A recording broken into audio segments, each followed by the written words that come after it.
Kingdom Come Deliverance 2 exposes the industry. Oh my, Maddie, are we not trying to get some clickety-click titles right here? Ooh.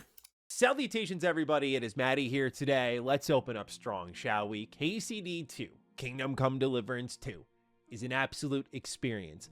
And I'm about to sound like the bitter X, so pardon me, but man, I could not help but as I was playing through this game, think of Bethesda Game Studios a lot, and so much of what I wanted them to evolve into as RPG developers, I think has really found a home here in KCD 2. Everything from the level of interaction to the gameplay freedom to the choice and consequence and branching storylines is found here. KCD 2 is a absolutely incredible RPG that puts you at the center of its world constantly, and just the ability to sometimes, I've had full-on sessions in this game just goofing around, save scumming, seeing how people react to the different things I do.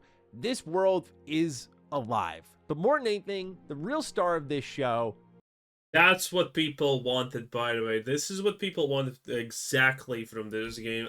On a live world, a role-playing experience. Now, currently, there's not that many reviews of this and what's happening. So, I don't know. I don't know what's happening with the woke allegations. Again, I think they're probably a little bit overblown. Having an option to do X is not the end of the world, in my opinion. If it fits, if it fits character-wise, if it fits story-wise, and if it's not just the your classic "I'm gay" type of situation, then I think it's fine.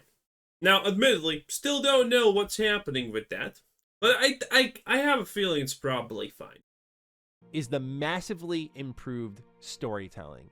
I always talk about how human, grounded dialogue for characters in video games always seems to be missing. We're chasing this fantastical sense of conversation that I've never been able to really wrap my head around. Characters talking in riddles and poems in worlds that make no sense, or writers attaching similes to sentences to bloat them and basically decorate an otherwise very bland sentence.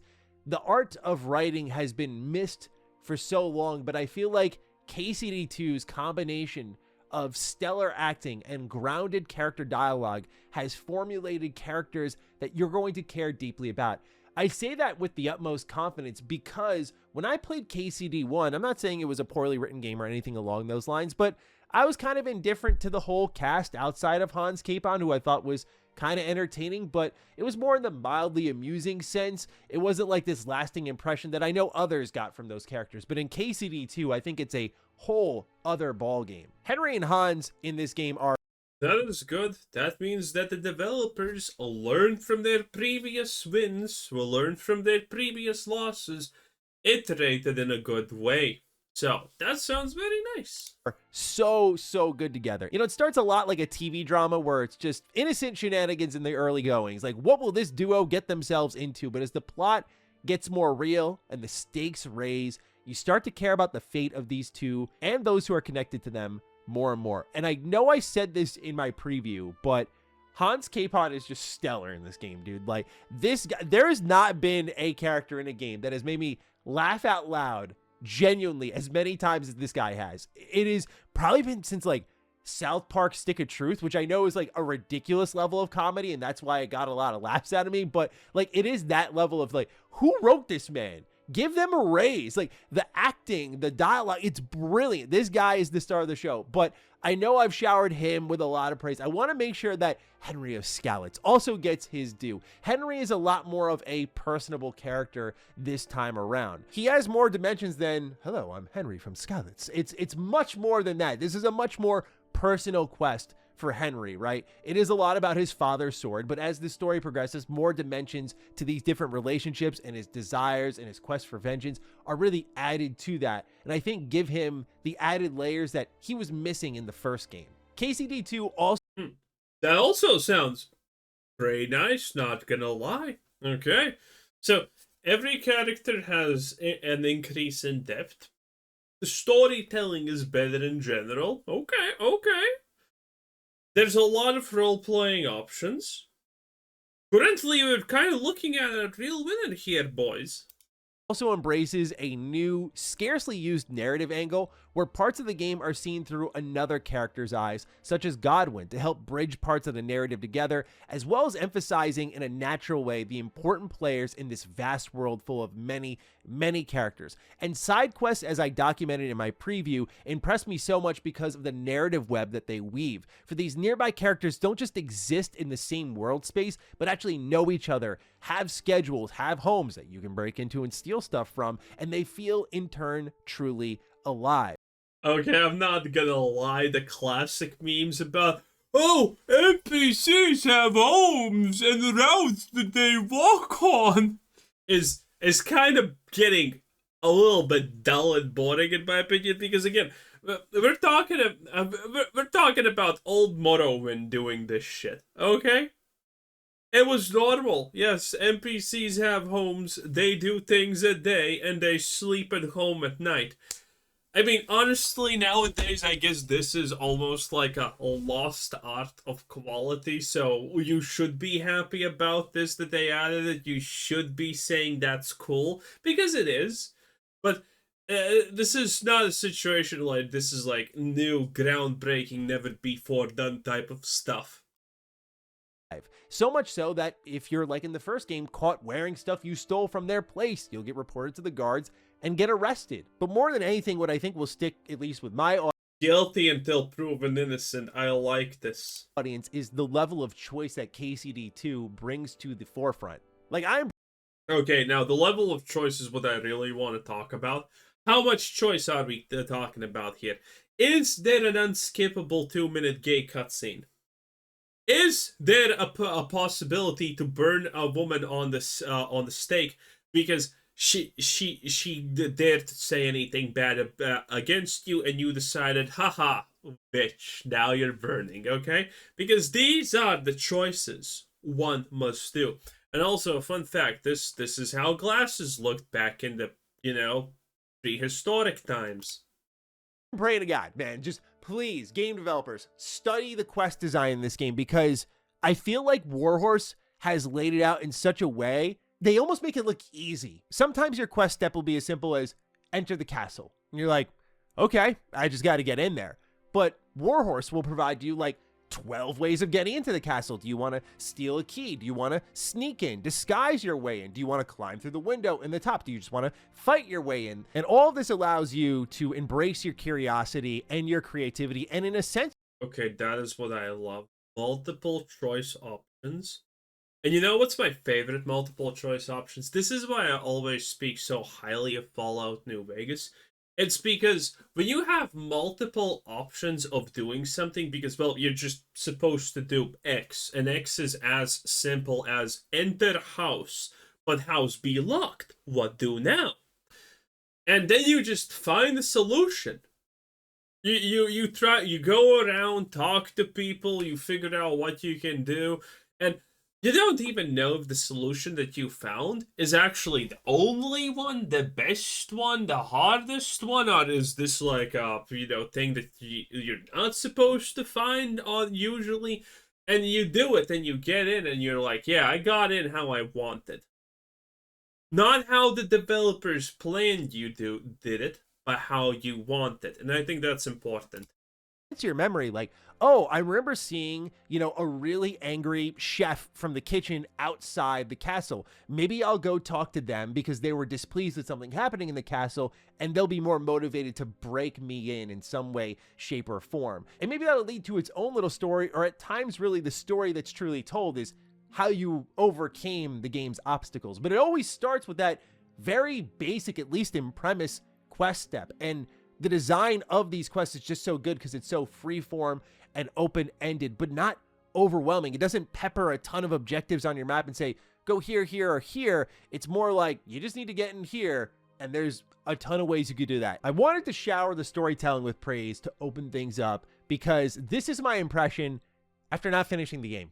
I have not finished KCD 2. And I know it's not like me to say, final verdict or hear my final thoughts on a game when the credits have not rolled, particularly one with great storytelling thus far. But let me walk you through this journey a bit, because I think you'll see where my head ended up with this game and how truly unique it is at the end of it all. So as a reviewer myself, I'm usually juggling 2 to 3 games at a time, whether it's like personal play or review play or a retro game for Retro Rebound. I'm usually playing 2 to 3 games at any given time. While I got my KCD2 review going later than most, I was still afforded 2 weeks to put time into the game. And since we last spoke, I've doubled my hours to That 2-week review that he did was so shit, it's insane, by the way. Literally says effectively a goddamn nothing. 10 out of 10. about 40. And also, since we last spoke, Avowed landed in my lap, which I'm now 13 hours into. Eventually, the natural Oh, Avowed is the big one for me, okay? Despite everything, I so hope it's good so I can not pirate it and play it, because I'm not giving this company money at this point. But, you know. desire to play KCD2 kind of faded and went into this level of conflict of which do I pick up? But it's not because KCD2 is bad, but because this experience taught me 2 things. First is that if you're thinking of the games you're playing as sort of food on your plate, then KCD2 has to be the main course with no side dishes. So, you know, no appetizers, no 2 extra games, Maddie. This is your main dish because it is a gigantic game. And this is something I was able to recently do with Metaphor ReFantasio after finishing Indiana Jones. I just settled into a groove. This was 100 Finishing Indiana Jones, having a vomit of a time, and then playing actually a good game. Wow. plus hour game, my experience clocking in at 105. Now, Metaphor ReFantasio is a great game, but I'm pretty sure it's like quadruple the great game after you have tortured yourself in playing fucking Indiana Jones and the Great Circle of Shit. Oh boy. I just went right into that groove and played it all the way through, and it was a completely different experience for it because there was no side courses, no distractions. And there is a power to playing games on that level where it has all of your attention. So what I decided to do was slow down my KCD2 playthrough in turn because I wanted to finish Avowed so that my plate was clear and then all of my attention would be put into this game completely. At the same time, though, I know many of you rely on my thoughts when these games are coming out, so I wanted to make sure I deliver. I understand if at the end this is a little underwhelming for you, but that was point 1, was making sure KCD2 gets its undivided attention. Point 2 comes down to, and I think some of you won't like this, KCD2 is a game that you kind of have to be in the mood for. The honest truth is, I probably could have had this game done at the time of embargo, but I also feel like I'd be doing the game a complete disservice. Kingdom Come Deliverance 2 is not a game to be rushed because each play session demands a lot out of you because it will never go as you planned. If I just wanted to say, I'm gonna beeline the main story, and the game would stop me a million times over because things are going to pop up, distractions are going to happen, the natural kind of inclination would be to get frustrated with the game because it's getting in the way of my goals. But much like Breath of the Wild or Tears of the Kingdom, that classic women moments. That is where the fun lies in KCD. It is the distractions. It is the, hey, I'm firing up this game because I'm planning on beelining this main story, hitting a side quest in this town over here, you know, fixing my equipment, getting a drink while I'm out there, maybe lollygagging a little bit. And Kingdom Come Deliverance 2 is a game that will respect your time, but not your plans. But the game does ask a lot of your patience, which we already knew this about this game. But just to make it doubly clear for new fans going in there will be times you fire up the game after a long day of work, and your reward after a long day of work in real life is to shovel shit in KCD2. Seriously. There's literally a whole country of people, Germany, that plays Forklift Simulator after their work shift at the warehouse where they are a forklift driver primarily. So, shoveling shit is not even that strange in my honest opinion at this point. So, there you kind of go. Okay? At least these people are not waking up to 1 hour before the alarm because they're excited to go to work. That's messed up. Or you'll lug like sacks of dead bodies to a cart 3 times over, and it's very lulling and methodical, and maybe that doesn't light your fire. Kingdom Come Deliverance still very much is an acquired taste despite the amazing. It is an acquired taste, but I actually like this form of quests time to time, and there's a very, very simple and good reason why I think that. And it is because it's a change of pace. Change of pace is important. If you're constantly, space marining too, you want those cutscenes because it's a change of pace. And in a game like this, where, everything is a change of pace, the more changes of pace you have, they're honestly kind of better to a degree, I think. Review scores it's getting right now. It effectively is just a tool that makes people not get bored. Despite all of the hype it's getting right now, it is much like a Baldur's Gate 3, an acquired taste that I think is becoming more broad, which is very exciting to see. But still, I just want people to be very aware of what the game asks from you, and that your plans are never going to go as you first laid them out. But what that meant for me is I made this decision to pivot, full focus on Avowed, get that done with, and then go back to KCD2, is that there were nights leading into that decision where, I'll give you an example, I was working on my video game and meetings went on long and work went on long, and it was 9:30 at night and I had like 2-3 hours to maybe sit down and game. And to be frank, the last thing I wanted to do was risk doing something very methodical and tedious in KCD. I just kind of wanted a little more shut off my brain, zen out, enjoy things, and have life come at me a little bit easier now, like a Marvel Rivals, for example. And then when my brain was clear, my schedule was clear, I would hop into KCD2 and it was like, yes, I'm so excited to be here. What can I do? And my sessions grew, my enjoyment grew, and that is where I think the return on investment really compounds with this game. By the way, look at how good the design is. The fact that this is a forested area, there's hills, there's a pathway, and there's a creek going there. This is the level of detail you no longer see in games in general, honestly, okay? If it's a mountainous area, it's a dumbass fucking mountainous area. If it's a path, it's a path. If it's a river, it's a river. Every single of these things is a separate thing. But it's not. Small rivers exist so much. Let me actually, let's see if I can show you it. A river map. Let's go for USA. Okay? Okay, yeah, this is a perfect example of. Oh, that's a small example. Nope. Let's open it. Arterial maps. Oh yeah, this is perfect. Okay, reject all because we ain't no bish. And then let's look at this. Okay. Let me share you. Okay, let me share with you a little bit because this is what people don't understand actually. When it comes to real life and believable situations when you don't actually go outside. Look at this. See this? Yeah, you see that bad boy right there? That is the river map of the USA. What do you notice? Oh yeah, everything's fucking covered with small rivers from head to toe. And I like designs like this in KC2 because it's real. It is actually real. It's not just the forest. It's not just the mountain. It's not just the fucking river. It's like real life. All of these things combined to a degree. I love that. That is one of the things I like the most because I'm someone who goes around nature and shit. I go on hikes and stuff like that. Well, haven't for a year, but you get the point. And this is real.